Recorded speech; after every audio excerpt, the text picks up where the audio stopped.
اعوذ باللہ من الشیطان الرجیم بسم اللہ الرحمن الرحیم۔ اس سے پہلے کہ ہم سورہ بنی اسرائیل کا ترجمہ شروع کریں، سورہ نحل کے آخری حصے میں ایک بڑی عظیم آیت آئی تھی کہ جس کے حوالے سے کسی قدر وضاحت ہونی چاہیے، لیکن چونکہ اس وقت میں چاہتا تھا کہ وقت کے اندر اس کا ترجمہ مکمل ہو جائے تو میں اس وقت رکا نہیں۔ یہ آیت نمبر 125 ہے سورہ مبارکہ کی، ادع الی سبیل ربک بالحکمت والموعظۃ الحسنۃ وجادلھم باللتی ہی احسن۔ اصل میں اس میں دعوت اسلامی اور دعوت دین کے 3 مختلف لیولز کا تذکرہ ہے۔ عام طور پر اس کو ایک ہی چیز سمجھ کر لوگوں نے ترجمہ بھی کیا ہے، وضاحت بھی کی ہے، لیکن دقت نظر سے جائزہ لیا جائے تو چونکہ انسانوں میں مختلف قسم کے انسان ہیں تو دعوت و تبلیغ کے بھی اسی اعتبار سے مختلف گوشے کہہ لیجئے، مختلف لیولز کہہ لیجئے۔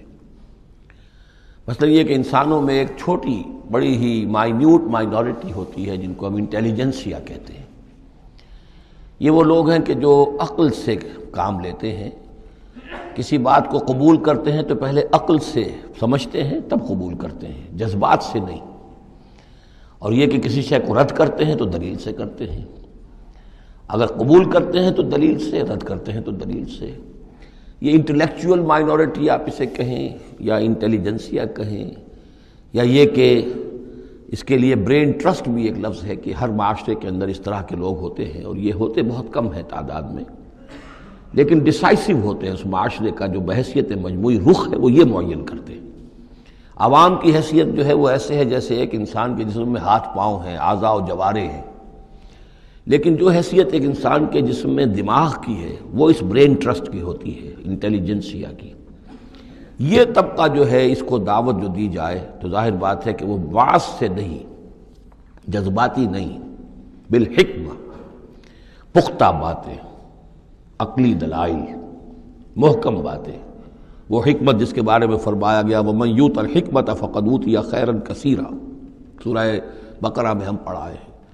اور وہ حکمت کے جو 3 جگہ پر حضور صلی اللہ علیہ وسلم کی جو تعلیم و تربیت ہے اس کے مراحل میں سب سے اونچا مرحلہ بیان ہوا ہے، یتلو علیہم آیاتہ ویزکیہم ویعلمہم الکتاب والحکمہ۔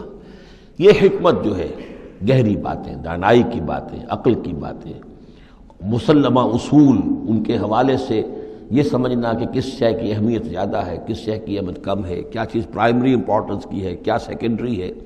ان چیزوں کو جاننے والے لوگ جو ہیں، جو اصول پہچان لیتے ہیں، پھر اصولوں کو منطبق کرنا جانتے ہیں، تو ان کے لیے دعوت جو ہے وہ بھی بہرحال اسی سطح کی ہونی چاہیے کہ وہ دعوت جو ہے دلائل پر، براہین پر۔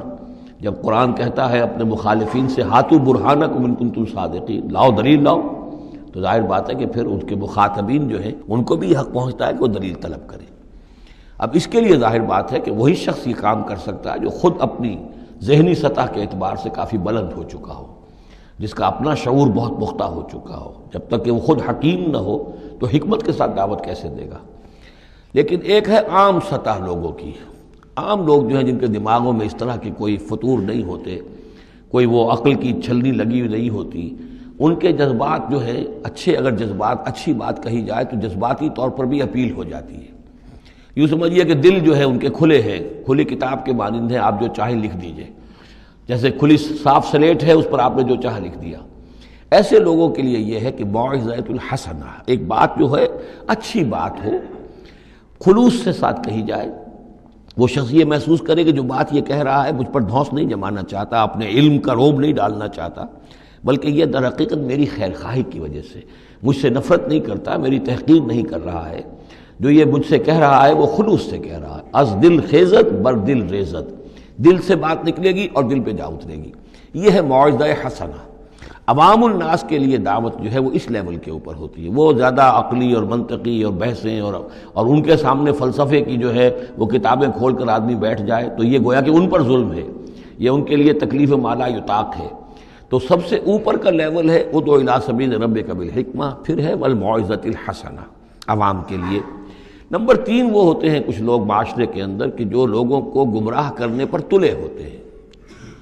مثلاً عیسائی مشنریز ہیں، انہیں تو خرچے ملتے ہیں، ان کے تنخواہیں ہیں، ان کے بجٹس ہیں، بڑی بڑی حکومتوں کی طرح کے بجٹ ان کے ہیں، ان کی ٹریننگ اس لیے ہو رہی ہے، انہیں خاص خاص ایشوز کے اوپر ٹرین کر کے بھیجا جاتا ہے مناظرہ کرنے کے لیے۔ قادیانیوں کا نظام ہے، بہائیوں کا نظام ہے، ان کے لیے یہ ہے کہ لوگوں کو ٹریننگ دے کر وہ مجادلے کے لیے، مناظرے کے لیے، بحث کے لیے، اس کے لیے ان کو تیار کیا گیا ہوتا ہے۔